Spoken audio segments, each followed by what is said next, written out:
Bom dia, gente. Tudo bem com vocês? Somos os sobreviventes da enchente, né?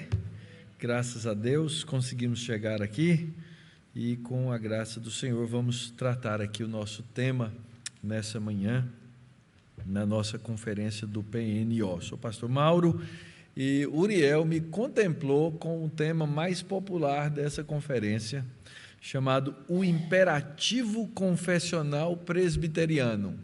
Quem sabe que é, levanta a mão. Olha aí, 3 mãos levantadas, 2. Muito bom.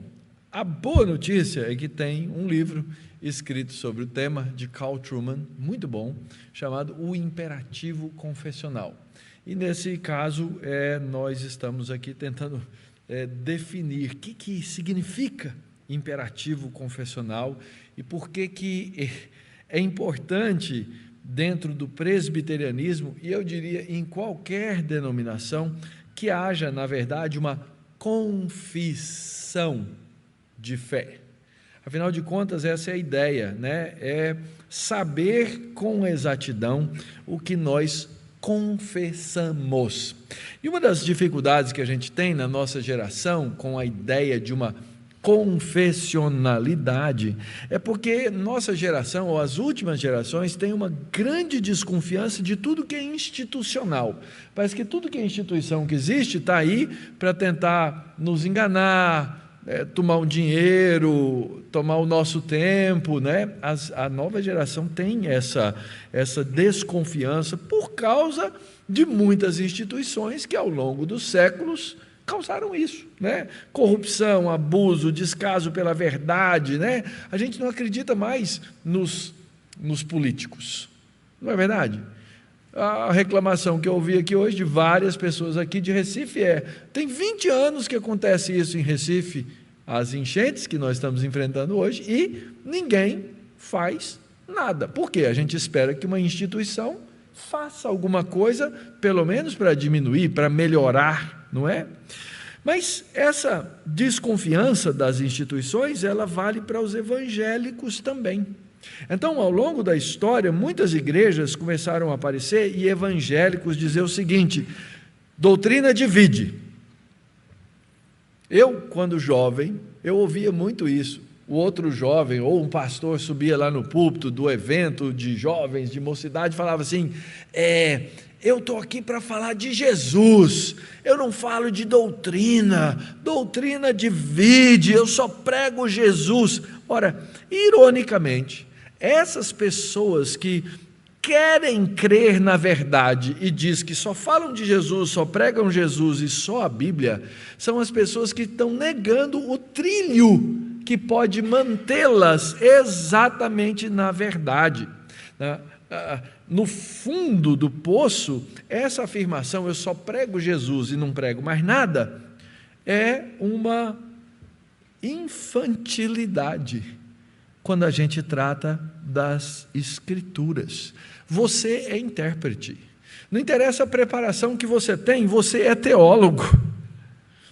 Então, se cada um de nós pudesse interpretar individualmente como teólogo, do jeito que a gente quiser, talvez nós teríamos tantas respostas no mundo a respeito de muitos assuntos teológicos, bíblicos, quanto existem gente que crê, porque nós não vamos concordar em tudo.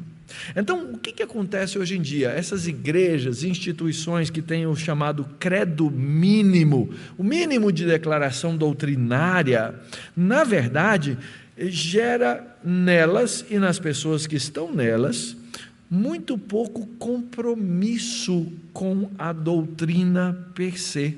Isso traz todo tipo de confusão, todo tipo de heresia para o meio do corpo, mistura de doutrina, falta de coesão, falta de orientação, incoerência litúrgica.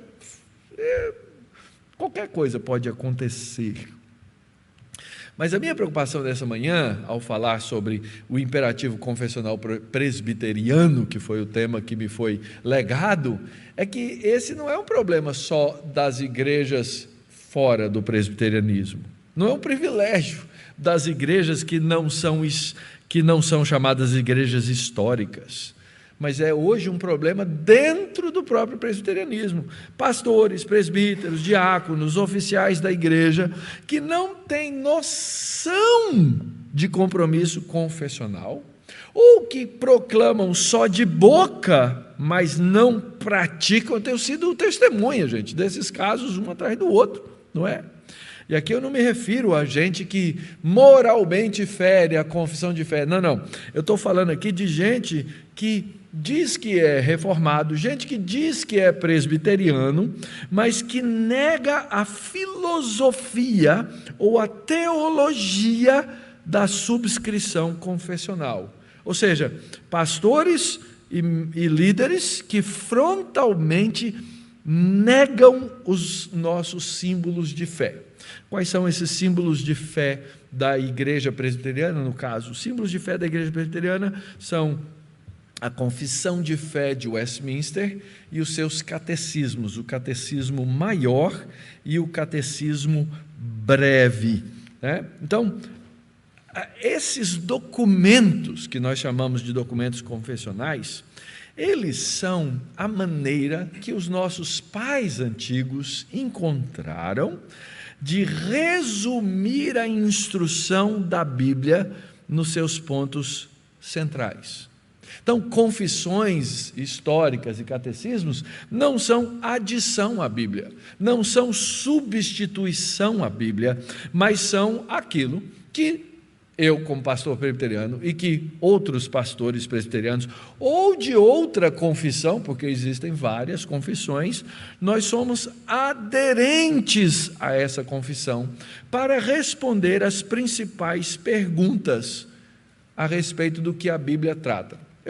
Eu não tenho tempo para isso, mas eu pensei nisso, em pegar e colocar vocês de 2 em 2, e virar um para o outro e dizer, meu irmão, não é isso, virar um para o outro, e vocês tentarem responder em 1 ou 2 minutos a respeito do que é a Bíblia. Se alguém chegar para você e perguntar assim, esse livro que você crê, da capa preta, agora tem vermelha, tem tudo que é cor, ele é a respeito de quê? Você, para responder a respeito de que é a Bíblia, você tem que fazer o quê? Uma elaboração teológica. Você vai dizer qual é a sua confissão a respeito da própria Bíblia, a respeito de Deus, Cristo, justificação pela fé, graça, salvação, criação, queda, redenção, aliança, volta de Cristo,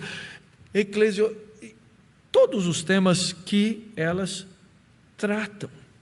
Então, as confissões, e no caso da confissão presbiteriana, junto com os seus catecismos, ela traz um corpo significativo de doutrina que é para ser ensinado à igreja como um todo. Quando eu me tornei pastor presbiteriano, eu fiz uma subscrição, no caso foi uma subscrição verbal, eu gostaria que ela fosse verbal e também escrita, com voto solene de adesão a essa confissão. Então, eu sou presbiteriano, pastor presbiteriano, eu tenho uma adesão à chamada confissão de fé de Westminster e os seus catecismos, e eu não posso negá-la. Só tem um jeito de eu negar essa confissão. Qual é? Se eu me tornar convencido pela Escritura que eu não posso concordar com aquilo. Ou seja, que a confissão está o quê? Contrária à própria Bíblia. É o único jeito. Então, o que me define como presbiteriano? Não é só o sistema de governo da igreja. É a confissão da igreja que nós adotamos. Para que serve uma confissão? Eu vou tentar fazer aqui alguns pontos junto com vocês das razões da existência de uma confissão. Primeiro, uma confissão, gente, é um trilho, mas não é uma prisão. Tem gente que acha que confessionalidade é uma algema, engessa tudo. Não, é um trilho. Por quê? Porque da reforma protestante nós entendemos que há uma necessidade do chamado livre exame das Escrituras. Ou seja, todo crente tem o direito, e não só o direito, mas a obrigação de conferir Escritura com Escritura. Isso é muito diferente de livre interpretação das Escrituras. Não é cada um interpreta do jeito que quer. Eu leio e interpreto. Não. Nós examinamos a Escritura e eu posso, à medida em que eu estiver aqui falando e pregando para vocês, ser examinado por vocês ao pregar a Escritura. E se eu chegar aqui e falar uma bobagem, pastor Douglas, que é pastor presbiteriano, pastor Tarcísio, que é pastor presbiteriano, pode se levantar aqui e falar assim: você falou uma bobagem. Eu vou perguntar: o que eu falei de bobagem? Você interpretou um texto dessa maneira. Se você interpretou, por que eu estou errado na interpretação? E ele vai dizer assim: porque nós interpretamos segundo a nossa confissão. Esse é o trilho que eu tenho. É a maneira que eu tenho de caminhar.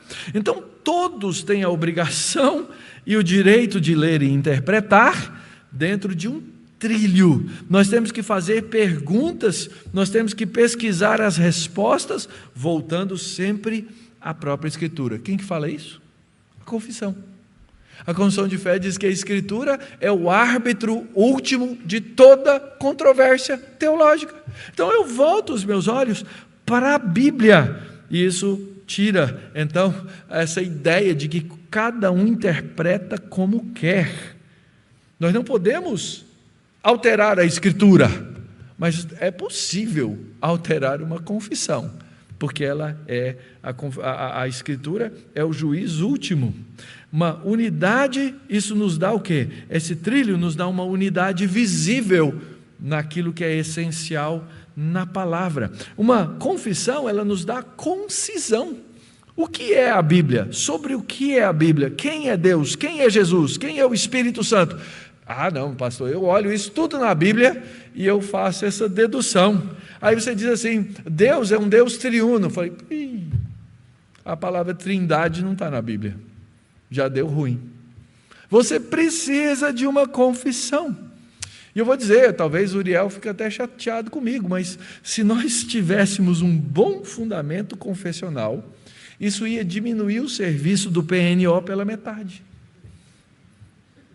Porque as perguntas que a gente fica recebendo é porque o pessoal não tem fundamento confessional, não conhece a confissão, não conhece a Escritura e não conhece a respeito da Escritura. Então, primeiro pontão aqui, confissão é um trilho. Segundo, confissão nos traz, em um certo sentido, uma segurança, porque é um trilho. Eu sei com o que eu estou comprometido, eu tenho uma orientação doutrinária, e isso me dá uma conexão global. Eu tenho irmãos ao redor da terra, juntamente comigo, que fazem exatamente a mesma confissão que eu tenho. Então, se eu for lá na Austrália, ou se eu for lá na Indonésia, ou se eu for em algum lugar da Europa, aonde eu for, eu vou encontrar irmãos com os quais eu estou mais diretamente conectados. E são camadas de conexão. Eu tenho conexão com outros irmãos fora dessa confissão. São meus irmãos em Cristo. Nós temos o mesmo credo, mas nós temos uma confissão que nos conecta. Outra coisa que a confissão me traz como segurança é responsabilização pessoal. Esse exemplo que eu acabei de dar. Eu tenho um corpo de doutrina pelo qual eu posso ser chamado a atenção. E você, como membro de igreja, também. A confissão evita o abuso da autoridade eclesiástica e garante o direito da liberdade de consciência do crente. Ela não engessa o crente, ela dá liberdade para o crente. Porque eu sou pastor, eu sou aqui a autoridade sobre vocês, sobre uma igreja. E você chega de bermuda na igreja. Eu não gosto de gente que vai de bermuda, não é verdade, tá? Mas eu estou dando como exemplo. Eu não gosto de gente que vai de bermuda na igreja. Eu vou dizer assim, eu vou disciplinar você porque você está de bermuda. Você vai abrir a confissão e falar assim: onde está na confissão que me proíbe vir de bermuda? Onde me diz que eu devo usar barba ou não devo usar barba? A sua liberdade de consciência é garantida contra o abuso da autoridade eclesiástica. Porque nós temos uma confissão. Na verdade, Truman, no seu livro, ele diz o seguinte: existem apenas dois grupos. Os que declaram e escrevem a sua confissão, e os que não declaram a sua confissão, pelo temor de serem criticados pelo escrutínio da própria Escritura. Porque é muito fácil, gente, eu ser uma autoridade quando eu não tenho um documento escrito. Aí eu falo, você rebate o que eu falo assim, pensando bem, não, eu pensava dessa maneira. Não, você não tem padrão quando você não escreve. Então a disciplina, a própria disciplina na igreja, ela é marcada por essa questão, por essa situação. A confissão nos dá, eu vou ter que pular vários pontos aqui, mas eu sei que já foi falado sobre norma normanda e norma normata. Então vocês peguem o outro pastor que falou sobre isso. A confissão é parte da nossa tradição. A confissão, gente, é instrumento de discipulado. A confissão no sistema presbiteriano, com seus catecismos, é maravilhosa, porque o catecismo breve, ele serve para crianças e para os noviços na fé. Eles não sabem doutrina, você apresenta a doutrina para eles através dos catecismos. O catecismo maior é um segundo passo de aprofundamento, mas também é pedagógico. São mais de uma centena de perguntas falando sobre doutrina, né? E fazendo perguntas e respostas, te ajudando a chegar a uma resposta. Todos nós, num só tom doutrinário, caminhamos numa só direção na fé e na doutrina dos santos. Isso faz com que a igreja se torne saudável. Eu tenho um membro da minha igreja chamado Gustavo. Gustavo gosta de fazer perguntas. Uns dias eu falo, pode perguntar no WhatsApp que eu tento responder. O Gustavo me mandou uma pergunta: pastor, o livro de Jó diz logo no comecinho que Deus está lá no céu e que Satanás está no céu. Se Deus é bom e se o céu é um lugar para onde a gente vai, os santos vão, como é que Satanás está no céu? Perguntas do Gustavo. Lá vou eu estudar para responder o Gustavo. Como é que o Gustavo sabe que Deus é bom? Por causa do catecismo. Como é que o Gustavo sabe que o céu é o lugar dos santos? Por causa do catecismo. E por que o Gustavo pode me fazer essa pergunta? Porque ele conhece a sua teologia. Gustavo tem 5 anos de idade. Gustavo tem 5 anos de idade. Eu morro de medo das perguntas do Guga. A mãe dele me manda as perguntas e eu fico lá tremendo na base. Ih, chegou pergunta do Guga. Problema. Vou ter que estudar. Mas eu tenho uma base confessional para isso. Outro ponto importante. Confissão, gente, é um caminho para adoração. A confissão nos dá um caminho litúrgico, ela nos dá um princípio litúrgico, ela nos traz ordem doutrinária, ela nos traz segurança na adoração, para cantar, para orar e para pregar, porque eu tenho o escrutínio da Escritura com a confissão. Na minha igreja, para pregar no domingo, se você for pastor, for chegar lá na igreja para visitar, eu não vou te dar a honra de pregar no culto, de orar no culto. A gente geralmente vê, né, chega um pastor visitante e tal, chega lá o Douglas vai sentar lá. Por quê? Porque as orações, elas já foram programadas durante a semana. Eu já chamei alguém para orar, já solicitei que essa pessoa escrevesse a oração, mandasse a oração, nós lemos juntos a oração, nós conferimos a oração com a Escritura e com a confissão. Pastor, mas isso tira a espontaneidade. Pastor, que dia vocês escolhem os cânticos? Então, acabou, espontaneidade zero, não é? Que dia alguém escolhe para pregar o sermão? Não tem espontaneidade, irmãos. Tem cântico novo, tem verdade. Mas esse espírito moderno da espontaneidade, ele não serve para dizer, não vamos ter confissões, porque as confissões roubam a espontaneidade. Para terminar com a Escritura, porque até agora eu não falei sobre Escritura, né? A Escritura é que nos dá essa ordem. Paulo dizendo a Timóteo, ele diz assim, mantenha o padrão das sãs palavras que de mim ouviste. O que são as sãs palavras? Como é que eu resumo? É uma confissão. Verso 14, 2 Timóteo 1, guarda o bom depósito. O que é bom depósito? Onde eu tenho a definição de bom depósito? Eu tenho que olhar para Paulo, eu tenho que olhar para os evangelhos, eu tenho que olhar para o Antigo Testamento para ter uma definição. Ainda em 2 Timóteo, Paulo diz: tu, pois, filho meu, fortifica-se na graça, e o que de minha parte ouviste, e através de muitas testemunhas, isso mesmo transmite a homens fiéis e idôneos para transmitir aos outros. Como é que eu transmito esses 66 livros? Traduzindo a Bíblia, levando para a próxima geração, mas mantendo o quê? A confissão. Se eu não tiver confissão, cada geração vai entender diferente. 2 Timóteo 2,15, verso clássico da escola dominical: apresenta-te, deu tempo, apresenta-te a Deus aprovado, como obreiro que não tem que se vergonhar, que maneja bem a palavra da verdade. O que é manejar bem a palavra? É saber articular a doutrina da Escritura. Ainda Paulo, 3,10 de 2 Timóteo: tu tens seguido de perto o meu ensino, didascalia, doutrina.